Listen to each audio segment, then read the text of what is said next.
It'll do a countdown.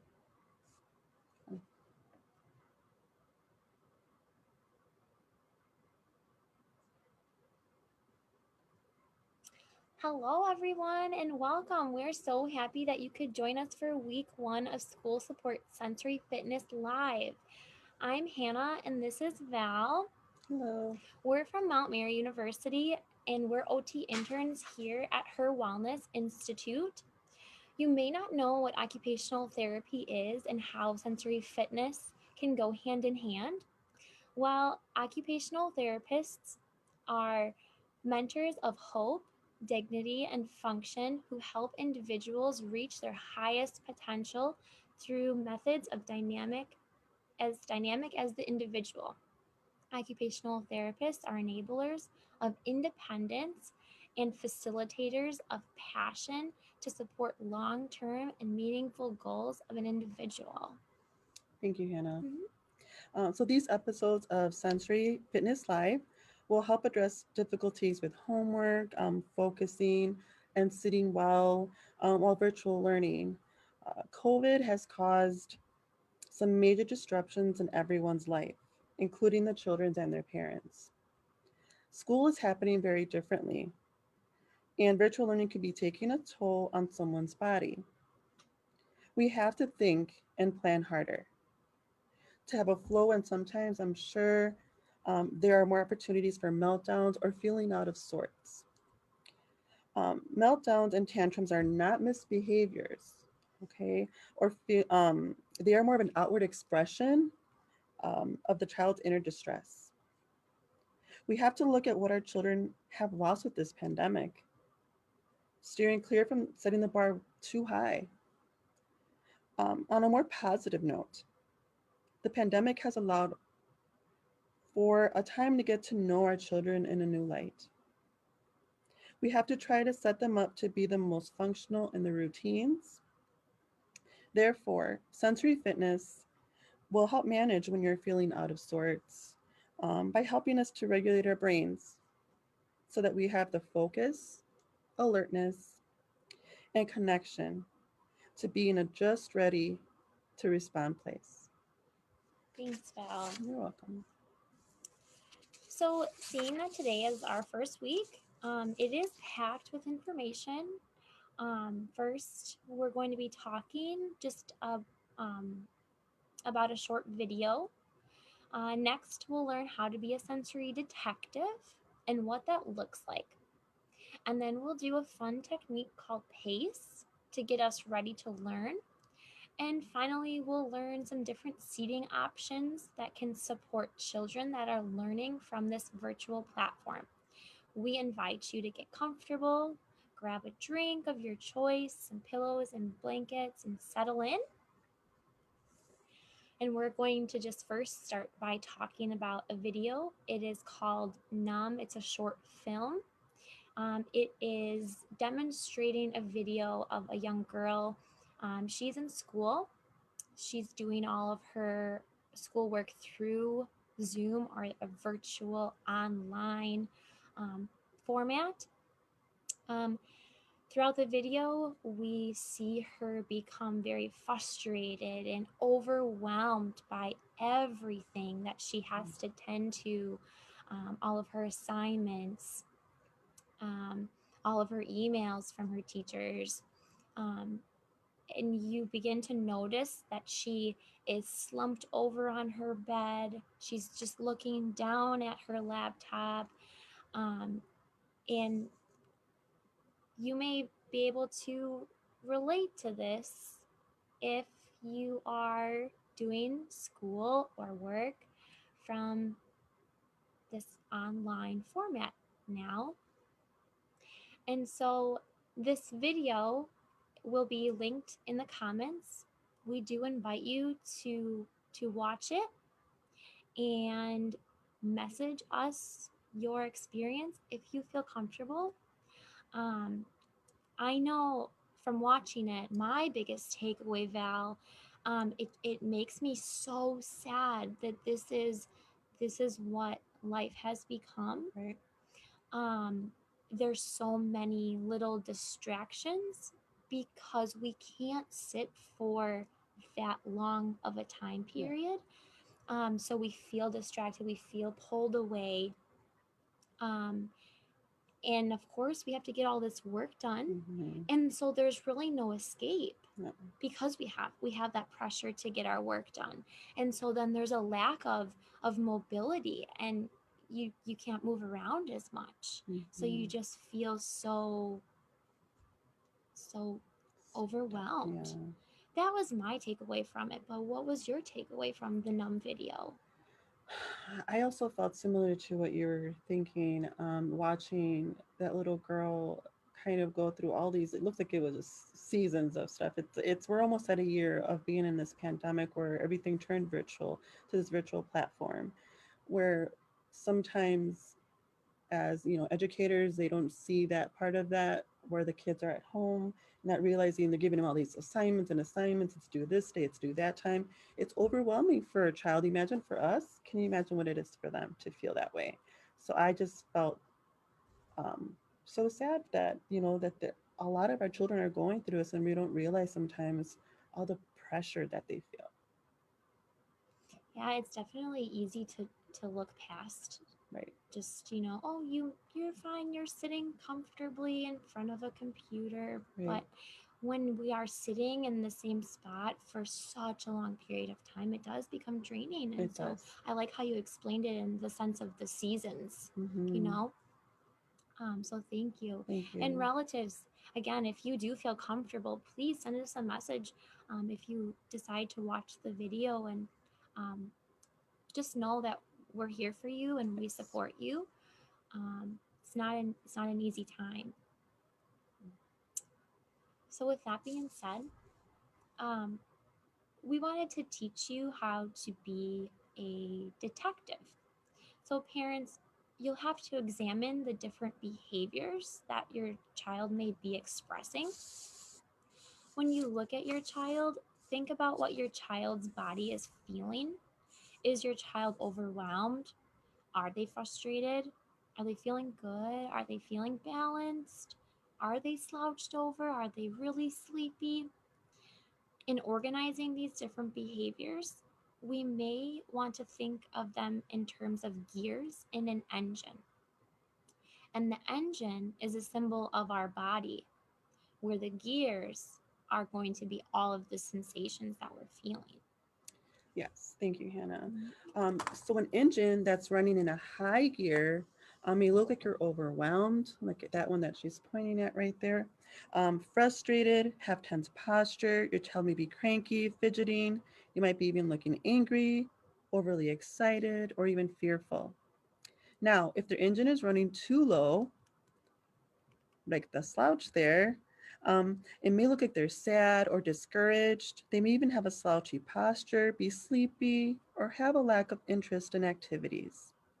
A just right gear, which is right there in the middle that Hannah's pointing at, um, in that gear, we feel happy and balanced. Our children switch into these different gears throughout the day. And we as parents move through these different gears as well. But we have activities that we do without really thinking about it to get us back to that just right gear. Okay. And keep in mind that we travel through these different gears all day long, and that's okay. Sometimes we tend to stay in one of these gears for most of the day, and that's okay too. We want to provide strategies for when the gear you are in is not supporting with the task that you have at hand. Thank you for teaching us that, Oh, Val. That thank is you. very helpful. You're welcome.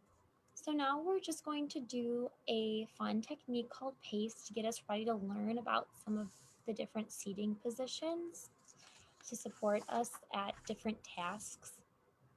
Um, so pace is a simple regulation strategy, and it uses movement to wake up our brain and bring it to a just right gear. This helps us to be in a better regulated state. Pace is quick and it is easy to feel more supportive, so we can go ahead and be more focused. So with that, I invite you to grab some water. Um, so have some water next to you, and you can do this sitting or standing up. I'll stay seated. Now, I'll stay seated stay as well. seated. Thank you. Relatives, if you'd like to stand up, please feel free to do so. So first, we will go down and touch our toes and come back up. And just take note of how you're feeling because we'll revisit that after we finish pace. Now we're going to take a couple of sips of water.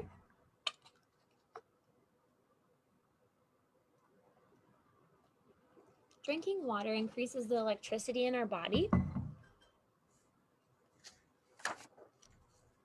And now we'll start pace. So we'll place one hand on our heart, the other on our belly button, and just breathe. Feel free to close your eyes if it makes you comfortable.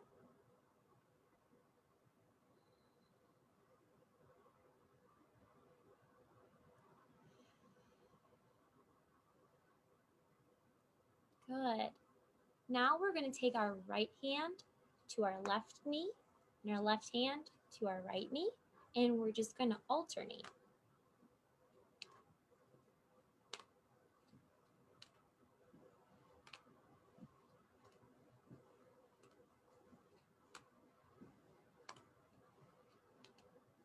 All right. Now reach your arms out in front of you and put the backs of your hands together. Reach over, grab your fingers, and then pull your arms into your body and cross your ankles. Again, focusing on your breathing. Inhale and exhale. You can close your eyes if you're comfortable.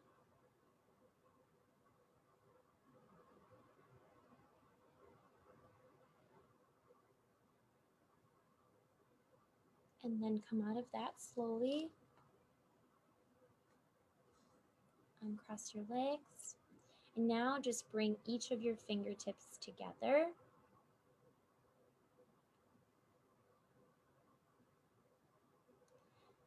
And that is pace. Now, go back down and touch your toes.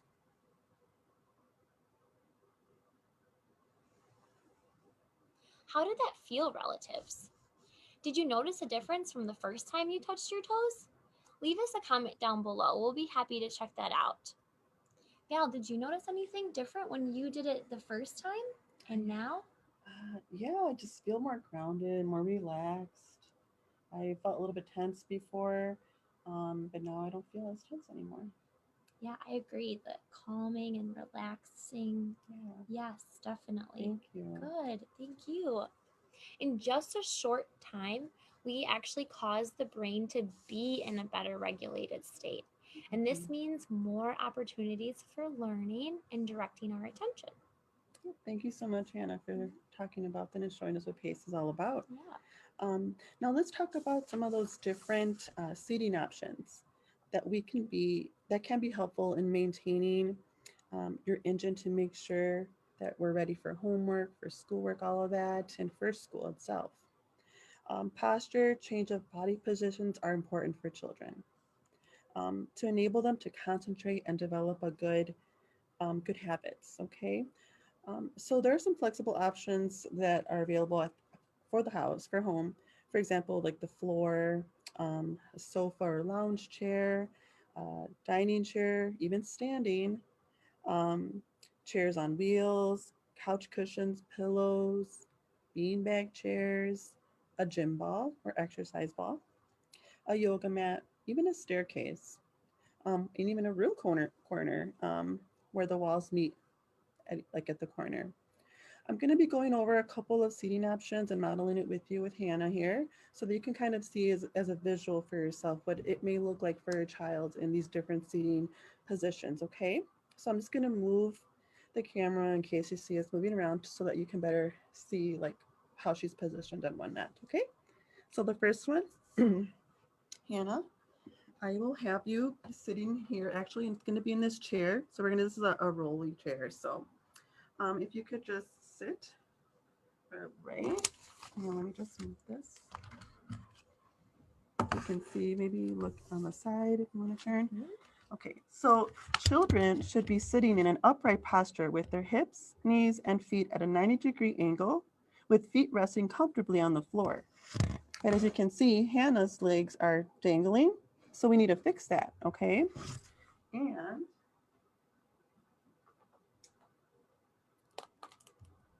I will bring in, like, you can book like any type of book that you have at home, even like people still have phone books. If not, any type of book will, be fine, so that we have our feet flat on the ground, okay? In a position. You want to lift your feet here? Thank you. Thank you. You're welcome. Maybe we'll show this.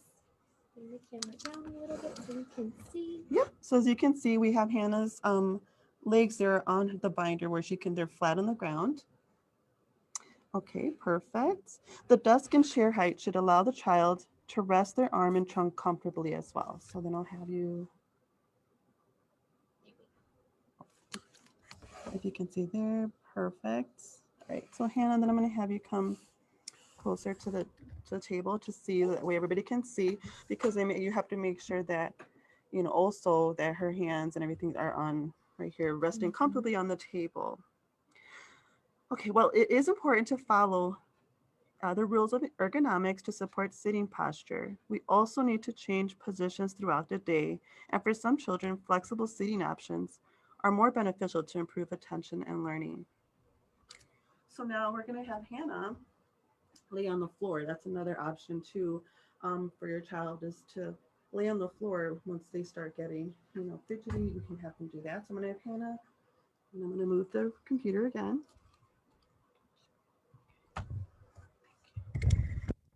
Gonna adjust, relatives. We're still here with you. We're just moving the computer so you are able to see us. All right, going down on the floor here. Okay. All right.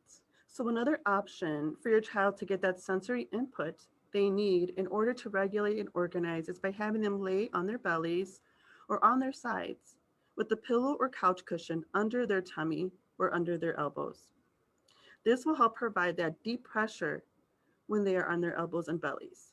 When their necks are extended, the brain stems are activated, and this can regulate or calm the nervous system. In turn, these positions promote attention to their learning and assignments. Thank you, Hannah. Now, another seating position, relatives, that we're going to do is having her sitting on the floor by like a coffee table, if you have a coffee table at home. So that's the next position we're going to do. Or a bench. Or a bench. Sounds good. So then I'm going to readjust again. We're just readjusting, relatives. Thank you for your patience.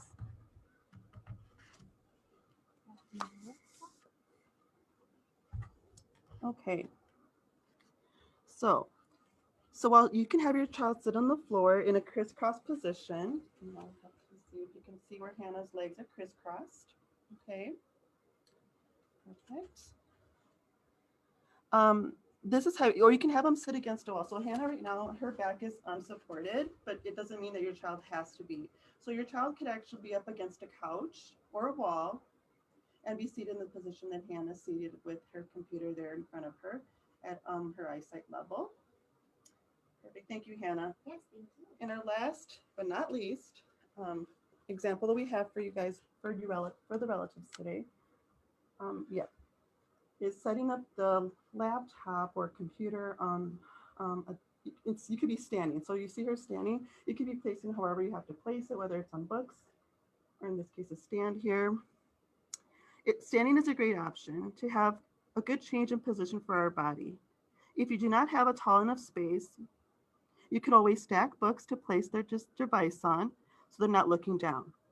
If they are doing worksheets, for example, it's okay to place them on the walls with a piece of cardboard underneath so you don't have that wall surface texture in the way.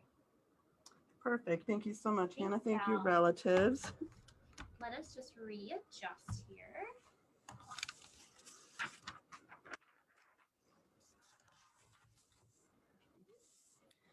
So by incorporating, thank you relatives for being patient with us.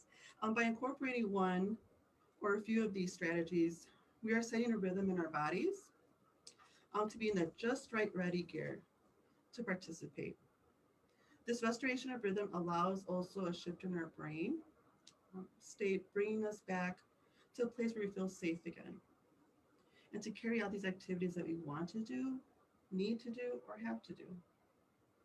That's right. Thank you so much for walking us through all of those options. It was very helpful, and to just, you know, be in the moment and actually feel out those positions. It really gives you an idea. There's so many out there. There's so many. You're Yes, welcome. thank you. And in addition to the many ways that we can sit and stand and lay down, we may even consider adding supports like a cushion or a pillow or a blanket to best support our bodies. So you may tuck it behind you, you may sit on it, um, especially while I was at the bench. I may sit on a pillow instead of the hard floor. A cushion or a pillow or a blanket is designed to distribute pressure in our body for a calming effect. The ability to reposition to helps to redistribute it. It helps to redistribute pressure, which impacts our tolerance for sitting for longer periods of time. Some of the pillows may be made of foam or gel or air, just whatever you have available at your house. We don't expect any of you to go out and purchase any of these. So whatever you have to add in that would help you feel more comfortable in any of the positions that we talked about, feel free to try it out and let us know how that worked for you. We'd be interested in learning about it. For sure. Also, too, I just wanted to make a quick note that a cushion should not cause unusual pressure, or it shouldn't be too slippery to cause one of you to maybe fall out of your seat. It needs to be something that is going to be supportive to your body and make you safe. Thank you, Hannah. So now, parents, we have to be that sensory detective, right? To find out strategies what works best for you and your child. It will take some trial and error, but when something is working, you'll see, and you'll see it in your child as well. Um, what's most helpful for your child, and you'll be able to see that when they're responding at the task in hand, how their posture, how they're looking and how they seem, and that's when your detective skills come in play. That's right. Thank you for repeating that for us, Val. It's awesome. And difficulty may arise when the gear that we're in is not supportive of the tasks at hand, so our virtual learning. If you find yourself or your child getting stuck in any one of these gears in an activity that isn't supportive, go back and check out some of the different options that we did discuss today. We know times are tough, but the different gears we are experiencing, it is normal. And sometimes it does feel hard to manage. So here at HIR Wellness, we are always here to offer a helping hand when things seem tough. You can always send us an email for more information, or you can call our Cares Warm line for social and emotional support relatives. That number is 414-748-2592. Again, 414-748-2592. And that number is linked in the comments too. Someone will be in contact with you within 24 hours or less. Thank you, Hannah. And thank you, relatives. Thank you so much for joining us today at week 1 of school support sensory live fitness. We hope that you enjoyed your time with us today, just as much as we've enjoyed being here with you as well. Right, Hannah? Yes, it was so nice. Thank you, relatives. Yes. We'll see you next week, Wednesday at 3 p.m. Please contact us for any questions you like or for more information. We would love to respond. Everyone have a great night. Be safe. Be safe, Be relatives. well. Thank you. Thank you.